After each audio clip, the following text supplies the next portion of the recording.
Hello, hello, Aris Collective, Sun, Moon, and Rising. Ako po si James. Kamusta po kayong lahat? At welcome po sa James Tarot PH.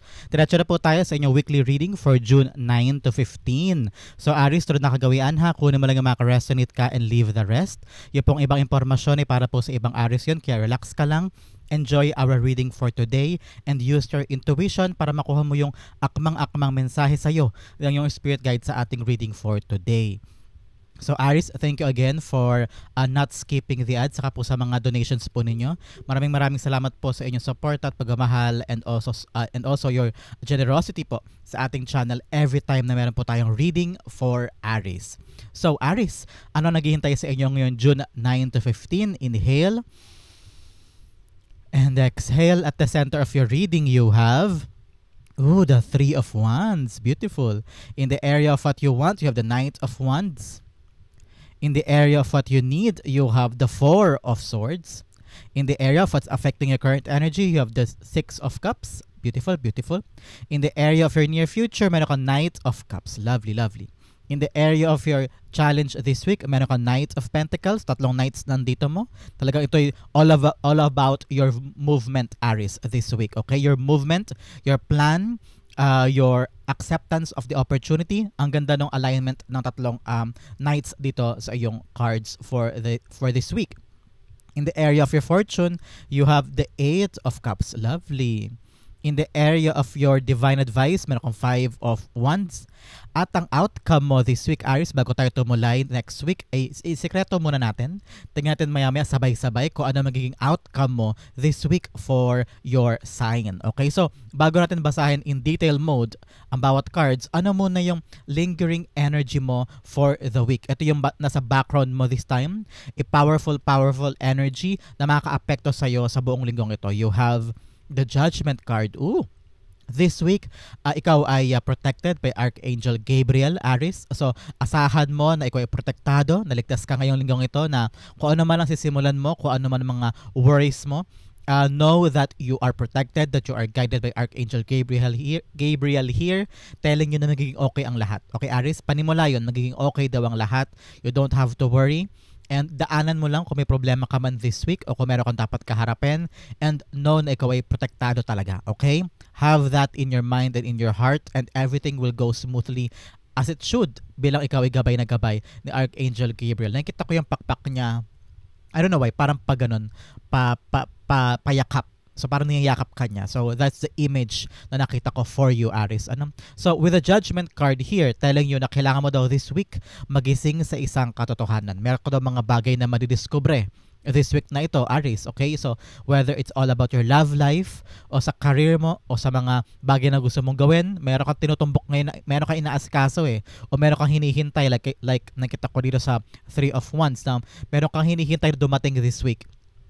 And sa mga bagay na parang gagawin mo daw, kailangan meron kang katotohanan na ma-realize o meron kang katotohanan na dapat mong isapuso ngayong linggong ito. I'm hearing for some of you, alam mo na yung katotohanan na natuklasan mo, probably about your love life o kaya tungkol sa iyong buhay pamilya. Meron daw sa inyo na parang, ano to, hindi ko to maintindihan. So you need to really yakapin mo daw. Like I've said kanina, may pagyakap from Archangel Gabriel na kung ano yung katotohanan na malalaman mo this week about your family life or your endeavor, kailangan mo daw harapin yon at wag mo daw i-ignore. Halimbawa, meron ka nalaman sa trabaho na parang ito palang taong ito ang pumipigil o nakichismis sa akin every time na may nangyayari. Parang bakit may nakakaalam ng tungkol sa akin o bakit may gumagawa ng invento about me. Yun, biglang this week, halimbawa, malalaman mo pala na itong taong palang ito ang nakichismis sa akin. So, meron mga pagising, may katotohanang sasambulat sa'yo, may mga bagay na marirealize ka, ganyan. Example lang yung kanina yung all about chismis in the workplace. Pero parang ganon yung analogy. Meron kang marirealize, meron kang malalaman na kailangan mo actionan because Judgment card is all about call for action. So kapag nalaman mo yung truth about something, pwede rin sa relasyon mo or sa negosyo, halimbawa sa negosyo, merong isang item o merong isang mga binibili ka pala na hindi mabenta pero nasasayang kasi ang laking chunk nung mga binebenta mong yan sa iyong budget for sa mga binebenta mo. So may realize mo ngayon, hindi pala bumibenta talaga to. Kailangan ko na siyang tanggalin sa mga binebenta namin. So may mga ganong klaseng realization ka rin. Kahit ganong kasimple man lang sa buhay mo na parang you need to take action. Because once na magising ka na sa katotohanan and once you take action on it, everything falls into places. Okay? Parang itong linggong ito, either bibigyan ka ng sign ng yung spirit guides Aries to really figure out na ito na pala yung sign na binibigay sa akin. I'm hearing mayroon kang dinasal na sign. I don't know why, rainbows, clouds, black shoes. I'm hearing pagtilawak ng manok, something like that. Na parang pag ito po na dumating sa akin as a sign, alam ko po yun po yung tawag nyo sa akin. So look out for the signs this week. Pwedeng angel numbers, mga 111, 1111, 222, 2022, 22, mga ganyan. Anything number in repetition. Kapag bigla mo yan nakita, okay Aris, and then i-search mo agad sa Google kung ano yung meaning. Parang angel number 111 nakita mo bigla sa orasan o kaya sa cellphone mo, i-search mo agad kung ano yung meaning. Yun ang yung message at the moment na nakuha mo yung mensahe na yun, okay? Pwede rin about quotes. May makikita kang quotes sa Facebook or any posts, and then bigla ka maapektuhan, bigla ka mapapareminis o meron ka maaalala. Kapag yun ang nangyari, that is the sign given to you by your spirit guides, okay? By your angel guides also. So, ngayong linggo, Aries, kapag may nalamang katotohanan, bumangon agad, matauhan ka doon, harapin mo yung truth, and then take action on it, okay? So napaka-action oriented ng yung card ngayong linggong ito. Something is changing, something is brewing for the better. Kaya huwag ka matakot doon sa mga katotohanang malalaman mo. Parang sabi ni God, ito yung right time for you to know the truth and take action on it. Okay? So ilan ang yung major arcana sa yung reading for today? Wow, you only have one major arcana, and that is a judgment card. So talagang, dahil ito yung prominenteng major arcana mo this week, sabi ni Spirit Guides, okay, Aries, kailangan talagang malaman mo na ito. Kailangan mo talaga itong, wag nang i-ignore, wag mo nang isantabi. Kapag nalaman mo yung truth about something, work on it, okay? Wag mo nang ipatumpik-tumpik. Kailangan actionan agad, okay? Especially, pag-usapan na natin ng yung spread, bawat detalye. At the center, you have the Three of Wands. Three of Wands is a action-oriented card. Ngayon, nakapagplano ka na. I'm hearing you are ready to accept what's coming, Aries. Okay? Because si Three of Wands, sila mo siya, nakatalikod na siya sa atin. Ibig sabihin, handa na siyang talikuran yung mga bagay na hindi na kailangan sa kanya o mga bagay na handa na siyang naintindihan mo na parang okay, kung hindi talaga yan para sa akin, din para sa akin, naalis ako. Because you're very bold, Aries. You're the emperor of your life eh. I mean, you're the most dynamic, you're the most quick, very competitive ka, and ikaw yung parang napaka-eager na gawin isang bagay, diba? So pag alam mong hindi na para sa'yo, ready ko umalis eh. Alam mo na talagang handa kang humakbang. You're very ambitious, you're very bold. You're the type of sign na talaga namang handang humakbang para lang maisakatuparan yung mga gusto mong gawin. So ito yung pagkakataon for you to really step forward. I'm seeing someone na parang ready na to travel, ready na to get out of your job. Kung ito yung pagkakataon for you na parang okay, iiwanan ko na ito at panahon na para umalis, may napili ka ng choice eh. There's a certain choice in you na napili mo na parang okay, ito na gagawin ko, hakbang na ako, ready na ako. Pero may hinihintay ka lang na go signal, may hinihintay ka lang ng konfirmasyon. Maaring ito yung judgment na yun. Parang you're just waiting for someone to tell you, okay Aries, andyan na. So ikaw parang susugod ka na, gagawin mo na lang. So it's all about you waiting patiently for something to happen, for something to arrive, and talaga namang handa ka nang gawin siya. So ngayon parang, I don't know, it's either family member or work related na parang pag yun natapos na, pag yun na-confirm mo na okay na, makakalarga ka na. I'm seeing someone na parang meron kang hinihintay na parang tao na darating, and then yung sasabihin niya ng taong ito ang magiging balance mo o magiging determining factor mo para alam mo na kung anong gagawin mo next. Okay? So, ngayon talagang meron kang hinihintay na development for something. So, the Three of Wands being clarified by the High Priestess. Yes. Ngayon nakita ko na maraming tanong, marami kang mga bagay na iniisip kung paano gagawin. Siguro may takot din sa puso mo, may kaba kung saan ka pupunta, kung anong patutunguhan ito, especially kung anong darating sa buhay mo this week, baka new job, new opportunity, or going somewhere else. I'm seeing talaga an Aries traveling, going somewhere na super unfamiliar or very, very unsure, pero handa ka lumaban, handa ka sumugod because parang may na-realize ka sa life mo this week that maybe this is the right time for me to explore, to expand, to take a risk. Ano ngayon, pinagkakatiwalaan mo talaga yung sarili mo na kakayanin ko to, ano man mangyari, gagawin ko na lang, susugod na lang ako. So parang may katapangan in your part, and talagang you're just waiting for the moment na masabi na o magawa na yung paglipad o pagpunta o pag-alis. Okay? I'm hearing there will be a gift coming to you this time. Pwedeng a gift of knowledge, a gift of kapanatagan, a gift of assurance from God na parang pinalakas na bigla yung loob mo. Nakita ko dito na parang lalakas yung spiritual power at kaya mong i-conquer lahat ng bagay na unsure o kahit anong bagay na hindi ka sigurado o maraming questions sa life. Di ba gano'n naman tayo kapag susugal tayo sa isang bagay? Yes, maraming hindi sigurado, maraming walang kapanatagan sa puso natin kasi nga bagong mga bagay, you're entering something unfamiliar, so parang nakakakaba, nakakatakot. Pero susugod tayo kasi naniniwala tayo sa promise of what we want to acquire, di ba? Kung ano yung bagay na gusto natin marating, doon lang tayo nananalig na, ay hindi, para sa future to ng anak ko, para sa future to ng family ko, para makabili na ng bahay, makapag-ipon, ganyan. So, talaga ilalaban mo this week and pagkakatiwalaan mo na lang yung sarili mo sa laban mo na ito, Aries, okay? In the area of what you want, you have the Knight of Wands. Ngayon, malakas ang loob mo. Yes, you want to really fight for this. Go, susugod ka, lalaban ka. And nakikita ko yung parang come what may or parang it's now or never. Yun narinig ko eh. Come what may, it's now or never. Kailangan ko to actionan. Hindi ko pwedeng sayangin yung pagkakataon. Susugod ka na, lalaban ka na because I've heard na parang ang tagal mo naghintay, ang tagal mong nagtiyaga para gawin ito, at ang tagal mong nag-pray kay God na parang please God, ibigay mo na sa akin to. Ito na lang yung bagay na hinihiling ko for me and my family para makalarga na, makasugod na, ibigay mo na sa akin tong job na to opportunity na to, makauwi ako. Halimbawa kung someone naman baliktad in reverse, nasa abroad ka at uuwi ka na dito sa Pilipinas kasi gusto mo na mag-settle dito and find na lang na better job opportunity or negosyo, ganyan. Kaya parang you're just waiting for the right moment and waiting for someone to tell you na parang okay na lahat, planchado na, makaka-uwi ka na o makakaalis ka na.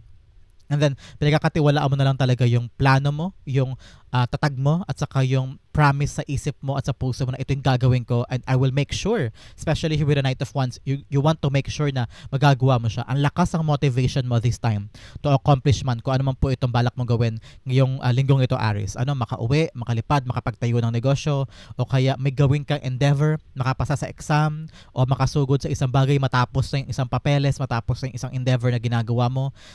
Ngayon, feeling ko you're very, very busy, Aries. You're very, very busy and very overwhelming na. Overwhelming na yung parang anticipation and also yung parang added pressure din ng ibang tao na parang maraming nakatingin sa'yo kung paano mo siya ma-accomplish, paano mo magagawa, paano mo masisimulan. And then ikaw, tinataas mo na lang kay God. Parang God, kayo na pong bahala, gagawin ko na yung makakaya ko and handa ka sumugod. Ang ganda ng kombinasyon ng tapang mo, pagsugod, paglaban, motivation, and also yung tiwala mo kay God. Di mo nakasurrender ka talaga, inaangat mo na yung sarili mo sa Kanya na parang God, kayo na pong bahala. Ang gagawin ko na lang po yung makakaya ko. And you have to know, Aries, na napakinggan yung prayer mo, napakinggan yung mga dasal mo. At kaya ilaban mo na ito ngayon, okay? Huwag kang huminto. Continue fighting and continue doing what you want. The Knight of Wands being clarified by the Page of Swords. Yes, nakita ko dito, Aries, that you're ready to conquer kahit mahirap. You're ready to fight kahit na parang feeling mo alanganin o feeling mo hindi ka pa enough o hindi ka pa ganun ka-sure o parang feeling mo yung kaalaman mo about sa something na yan ay hindi pa ganun kalawak. Si Page of Swords dito sinasabi niya na parang okay, now, kahit ganun kahirap o kahit na parang ang kipot-kipot ang daan, ang kipot-kipot ang gagawin mo, bigyan mo lang doon ng maraming espasyo ang sarili mo to learn more or to acquire more knowledge. Ito yung card of research eh. So kung may mga bagay na kailangan ka daw pag-isipan o kailangan mong aralin, ito yung pagkakataon para sa na gawin mo. Hindi naman kailangan laging perfect ang atake mo sa mga gagawin mo. Hindi rin kailangan na on the dot magagawa mo as planned, hindi ba? So have some space daw for learning, for imperfection, for adjustment, for pagyakap sa mga bagong bagay na maaari mo matutunan along the way. Page of Swords also a card of good news. So parang talaga naghihintay ka ngayon ng good news. Aries? Call, text, chat, information sa email telling you na parang okay, Aries, approve na. This the wake up call. Parang okay na pala. So kikilos ka na. So you're just waiting for the information. May hinihintay kang papeles or documents or parang package na parang yun na makakatulong sa'yo sa pagpunta dito. So parang may hinihintay ka na lang talaga na parang yun ang parang turning point. Yes, the turning point is now in your life and this will awaken you and do more at pagsugod sa mga bagay na gusto mong gawin. So this is a turning point for you. Okay? In the area of what you need, you have the Four of Swords. Four of Swords, sinasabi ng spirit guides mo, relax. Okay? Relax ka lang daw. Huwag ka masyadong magpagod, huwag ka masyadong magbigay sa sarili mo ng pressure. Bigyan mo rin doon ng kapayapaan ng isip mo, Aries. That's what I'm seeing. I don't know why I'm seeing a woman, isang babae na parang nakahiga sa kama. Pagod na pagod ka na pero nasa isip mo pa rin, imbes na matulog, ay yung mga gagawin kinabukasan o yung mga dapat asikasuhin, yung mga negotiation na kailangan matapos, mga papeles na kailangan mabuo, mga problemang kailangan maayos sa bangko, mga task sa office na kailangan maayos. So parang imbes na magpahinga ka daw, lagi mong dinadala sa kama yung mga alalahanin for the next day. I understand. It's so hard to really mag-separate ng oras for the family and oras for yourself and oras sa trabaho. It's very, very taxing. It's very, very worrisome. Ang hirap minsan na i-alis o i-detach ang sarili natin sa mga alalahanin natin. Pero ang payo sa'yo ng spirit guides mo is to have a very parang effort. Magbigay doon ng effort na magpahinga din, Aries, okay? Ito yung pagkakataon para sa'yo na magpahinga, alisin parandalian sa isip ang mga worries para magkaroon ka ng enough recharge. You have to recharge. Why? Kasi pag nagising ka na daw sa isang katotohanan na dapat mong aksyonan, magiging super busy ka and kailangan doon ng effort, so much effort and time and sweat from you, okay? So ngayon, magkaroon ka doon ng maraming time to recharge, okay? The Four of Swords being clarified by the Star card, yes. When it comes to the dreams daw na gusto mong matupad o yung mga pangarap na gusto mong maabot, hindi naman kaduwagan o hindi rin kahinaan kung magpapahinga ka pa ng dalian. Minsan, magkaroon ka din ng pacing. I know na matagal mo itong hinahangad at talaga namang doon ka nakatutok everyday, pinag-aarasal mo to. Like I've said here, may pinag-aarasal ka kay God, pinagpasa-Diyos mo sa Kanya, yung mga dasal mo. Pero mithiin mo talaga to eh. You're very, very hopeful na makuha na this time at masungkit na yung wish and dreams mo. So nakita ko rito na bigyan mo rin time mo na magpahinga, okay? Hindi, I know, very hardworking ka naman eh. Very consistent ka naman eh. Pero sabi ni Spirit Guides, kailangan magkaroon ka rin ng maraming oras for yourself. Okay, Aries? Oras na parang ipahinga mo rin ang sarili mo para I'm hearing para lumiwalag din daw ang isip mo kung ano yung next possible step para mas mapalapit ka sa goal mo. Kasi kung masyado kang pagod, masyado kang burnout, para mawawalan ka daw ng focus sa dreams mo, okay? So make sure na bigyan ng sariling time to rest and recharge. In the area of what's affecting your current energy, you have the Six of Cups. Six of Cups is a card of nostalgia. Ito ang naka-apekto dito. Kaya gusto mo nang umalis, gusto mo nang lumaban, gusto mo nang makuha yung endeavor na matagal mo nang hinihiling kay God. Kasi parang kating-kating ka na makuha yon o makamit yon para makalarga ka na sa buhay, no? Because you've experienced a lot in the past, Aries. With the Six of Cups here, recognizing yung effort mo naman nakaraang buwan, nakaraang taon, sobrang dapa, sobrang hirap, walang pera, walang panggastos, natanggal ka siguro sa trabaho, o kaya feeling mo iniwanan ka o feeling mo super traumatic yung mga nangyari sa'yo in the past. And now, gusto mo nang bumangon, gusto mo nang mahanap yung right path mo. Parang, God, please, baguhin mo na yung buhay ko. Give me what I want. You're praying so much kay God para makuha yung mga bagay na matagal mo na minimithi because gusto mo na makabangon from something na talagang nagpalugmok sa'yo before. Now, you're ready to conquer. You're ready to accept. Nakita ko yung openness sa'yo to accept what's coming and to accept the blessing moving forward. Ngayon, nagtitiwala ka na lang sa sarili mo na kakayanin mo anything patungo sa mga bagay na gusto mo. Okay? The Six of Cups being clarified by, klarihin natin siya, by the Judgment card, yes. Dalawang beses lumabas ang Judgment card. Gusto mo lang talaga makawala sa mga past mistakes, past rejection, past heartaches na talagang dumurog sa'yo. Gusto mo na makabangon, gusto mo na makawala doon sa kumunoy na parang feeling mo walang way to come out before. Pero ngayon nagkaroon ng pag-asa, I'm hearing, nagkaroon ng development o magkakaroon ng development this week, June 9 to 15. Na ito yung babago sa ikot. Like I've said kanina, turning point ito ng buhay mo. Something's changing for the better. And ngayon, parang bunga to ng dasal. With a two Judgment here, clarifying na gusto mo nang mabago ang buhay mo. You want security and you want to have a better life to provide for your kids, to provide for your sisters or siblings.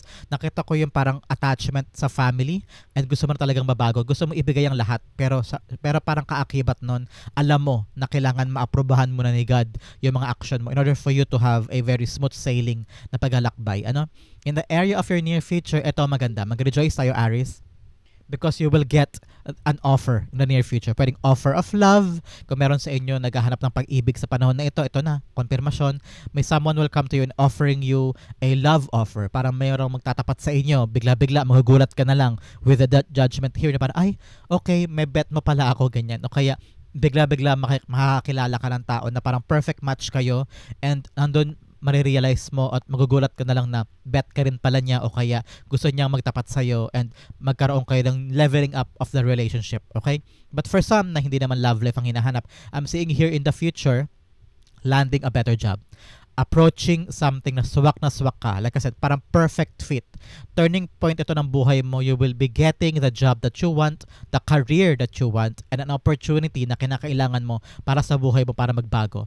Tingnan mo, nakalapag siya dito with a Knight of Cups facing Eight of Cups here, telling me that this offer will give you the opportunity para makaiwas na o makalayo na sa past life mo na sobrang nakahirap sa'yo o past experiences mo na sobrang nagpababa sa'yo. And ito'y bunga talaga na matagal mong pinagdasal. And congratulations because your prayers are being heard and your life is changing for the better. Handa ka nang pumunta sa mga bagay na bago. So, kaya yakapin mo tong offer na to, okay? Don't waste this opportunity. The Knight of Cups being clarified by the Four of Swords. Yes. Bunga talaga to ng dinasal mo. Because Four of Swords, bukod sa kapanatagan, bukod sa recharge and rest, ito ay tungkol din sa about answered prayers. Okay? So nakita ko yung offer na to ay talagang answered prayer para sa'yo. Kinakatigan ka ngayon at kinakatuwaan ka ngayon ng iyong spirit guides and ni God at ni universe at they're willing to give you your heart's desires. Sino mo yung puso mo nandito? Lahat ng pangarap mo, lahat ng dinasal mo, nandito na. At itong offer na to ang magiging magpapakatotoo sa mga bagay na dasal mo. So congratulations, Aries. In the area of your challenge this week, you have the Knight of Pentacles telling you na ang challenge mo ngayon, alam mo ko ano? Pagsisimula. Unang step, unang hakbang. I'm hearing you're over-prepared.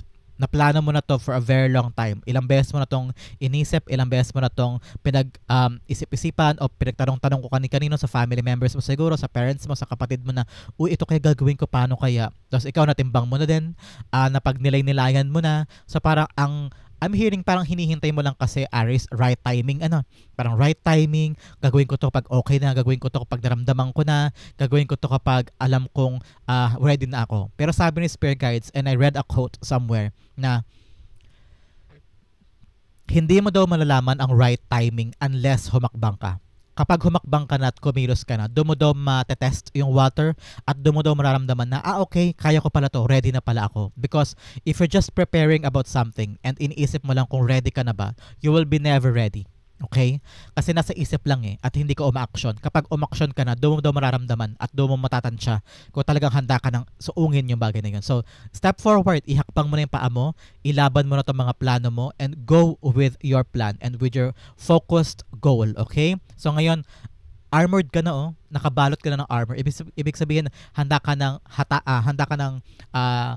hakbangan o kaya tahakin yung mga landas sa gusto mong puntahan this week. Okay? The Knight of Pentacles being clarified by the Eight of Pentacles. Yes, all about your work daw, Aries. Nakita ko dito na super busy ka.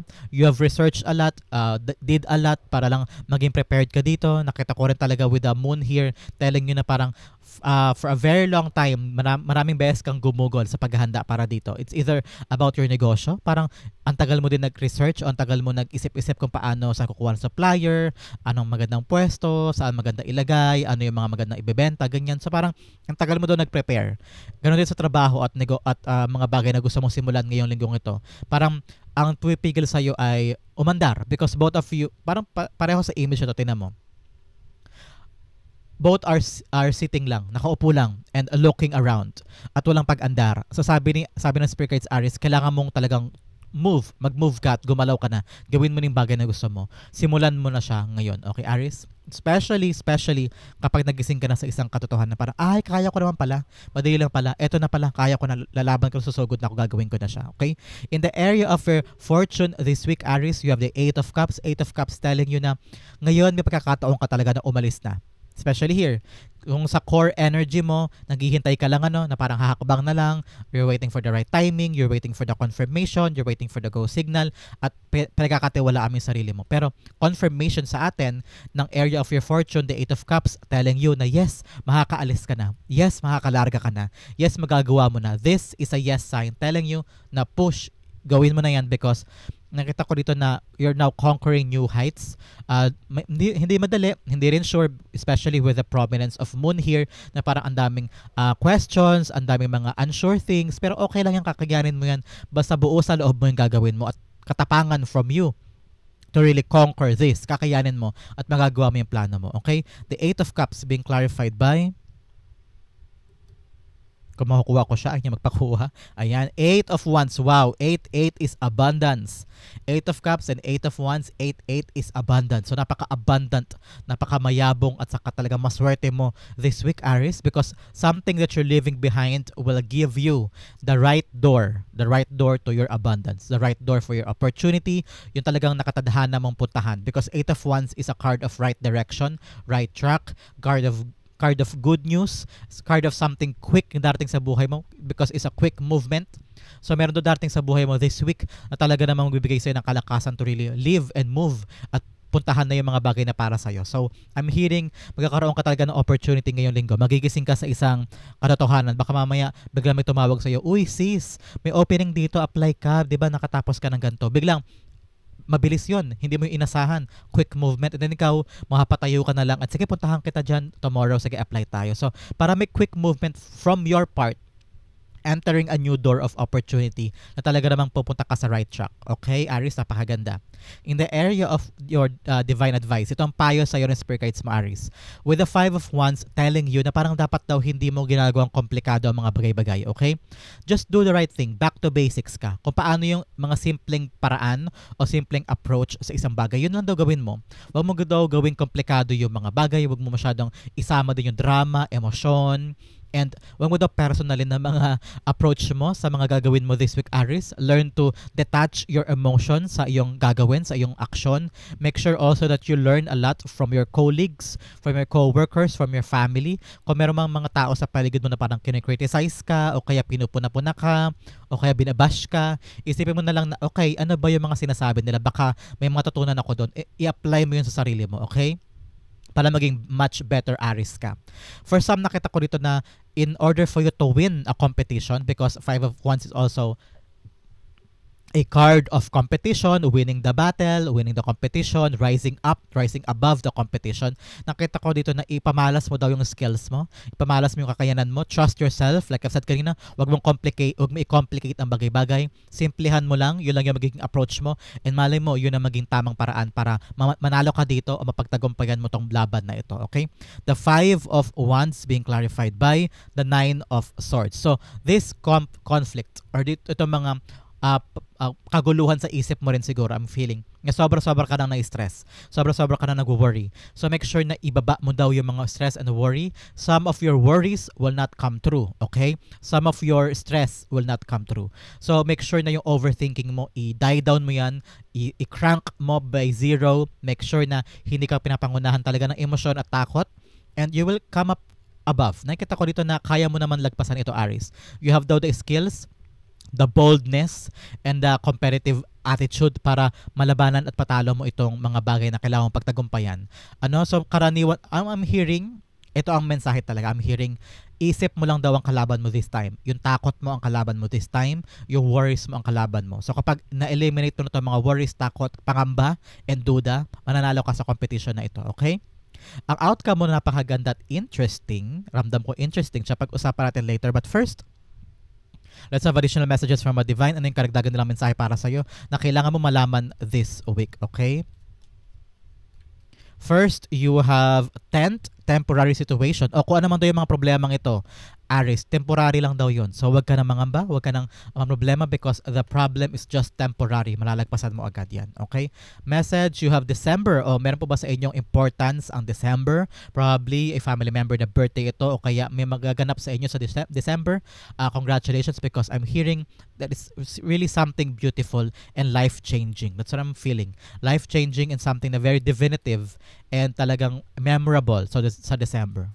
Okay? Another message, you have broom, new home, and new attitude. O baka may paglipat, makakabili ng bahay, maayos ang lupa, maayos ang property. So, probably baka December yan. So, congratulations in advance. Another message, you have peacock, beware of great pride. O like I said here, with a competition, with winning something, beware of pride, ego, kayabangan, boastfulness. Ano? So, ngayon, parang kailangan sa lupa lang, learn to detach your emotion. Okay? Another message, you have pin, new job and career. Oh, magkakaroon ka doon ng bagong trabaho and career for those na talaga namang aalis at magigising sa katotohanan and going somewhere. Like I've said here, may hinihintay ka talaga. So ito yung confirmation for you that new career and job is on the way. Okay? Another message, you have October o December and October, baka special dates at special months ito for you, o baka may mga magaganap na turning point and threshold or destiny moving events sa inyo by December and on October. Another message, you have dragon, beware of self-delusion, o mag-beware ka daw sa parang mga ilusyon o parang mga bagay na hindi totoo. Kailangan nakatapak sa lupa ang mga gagawin mo at ang iyong realization and approach sa mga bagay-bagay para alam mo yung mga karampatang gawin. Okay? Another message, you have grapes, time to go out and have fun. O mag-ano ka rin daw, mag-unwind ka din. Especially here with the relaxation card, the Four of Swords. Relax ka lang, enjoy time, and have some rest. Okay? Another message, you have axe, forces working against you. So meron ka daw mga kalaban. Like I said here with the competition card, may mga kalaban ka daw o mga taong ayaw ka magtagumpay o parang magde-derail sa mga bagay na gusto mo. Ito yung pagkakataon for you to really just focus on your goal and wag mo silang intindihin. Karma will get them. And ikaw, gawin mo lang yung tama, gawin mo lang yung gusto mo, gawin mo lang yung makakabuti for you, and let karma do the work for them. Okay? Aries, inkpot, problems to be resolved. Meron daw mga problema na kailangan ma-solve this week. So, kailangan talagang makuha mo na yung katotohanan about something, take action, and do and move. Okay? Itong area na kailangan pag-focus on this whole week, Aries, you have courage, katapangan. I find the inner strength to face fear with confidence. Ito yun. Pag nagising ka na sa katotohanan, dapat talaga actionan mo to at huwag kang matakot na humakbang at talagang yakapin yung mga pagbabago. Okay? Especially here, may pupuntahan ka daw kaya ikaw mismo, it's either new journey, new place, new endeavor, new trabaho. So, kailangan mo talaga ng courage daw this week. Katapangan. So, anong outcome mo this week, Aries? 1, 2, 3. You have, wow, 10 of Cups. This happiness, joy, family bonding. I'm seeing your kids are very, very, very happy. Harmonious a relationship mo. There is peace within the family, within the home. I'm seeing you something na may development daw pagdating sa iyong kapirahan sa family. Baka ito yung pagkakataon para magkita mo yung good news na yung bunso mong anak tanggap sa isang university o tanggap na kapasa siya sa isang job abroad o kaya yung anak mo ay makakakuha na ng trabaho ngayon o kaya ikaw mismo nakahanap ka na ng way para mapatapos na yung bahay, mapagawa na yung bahay, mabenta na yung property. This is all about home setting. Okay, Aries, napakaganda. I'm feeling a good energy with this. So, kung ano man yung mga dinadasal mo for the family, this is the right moment for you to really manifest and feel the energy na yes, may katuparan na. Makapag-aral na si bunso, makakaroon na ng trabaho yung anak mo. Halimbawa, okay, ikaw, kung naghahanap ka ngayon ng solid job, ito yung katuparan. I'm seeing you a celebratory moment for the family. Meron kayong isa-celebrate. And ito yung balitang darating. Yung parang magigising ka sa balita o malalaman mo yung good news. Parang, yes, andyan na pala yung trabaho. Yes, andyan na pala yung client. Mabibenta na yung property namin. So, this is a happily ever after card. Harmony, happiness, and joy for the family. Okay? The 10 of Cups being clarified by the Queen of Cups. Yes, wow. Talaga yung buong puso mo, super saya mo with the Queen of Cups. Ito yung mga, I'm hearing ito yung mga dasal mo for the family. Sana makapag-abroad na yung anak ko. Sana matanggap na siya sa trabaho. Sana yung isang anak ko makatapos na ng college. Sana po lang mapagawa ko ng bahay. It's all about your prayers and it's being heard, okay? Kaya relax ka lang. Huwag ka man problema because your prayers for your family ay nandito na talaga namang matutuwa ka. Crying tears of joy. Yung puso mo walang pupwestuhan sa ligaya at saya. And now, parang payapa ka. Wala nang worries, walang stress. Everything is being taken care of. So, make sure this time around, kalmahan mo lang sarili mo. Gawin mo lang yung magagawa mo. Accept the truth. Work your effort. Okay, gawin mo lang yung makakaya mo and let God do the rest. At nakita ko naman ang outcome mo. Kaligayahan, kasaganaan for the family. A peaceful, peaceful moment for all of you. Okay, Aries? Wow, that is your June 9 to 15 reading. Sa po kayo nakaresonate, sa po kayo nakarelate, comment down below na I'll be reading your messages. Thank you again for watching. This has been James for James Taro PH. God bless everybody.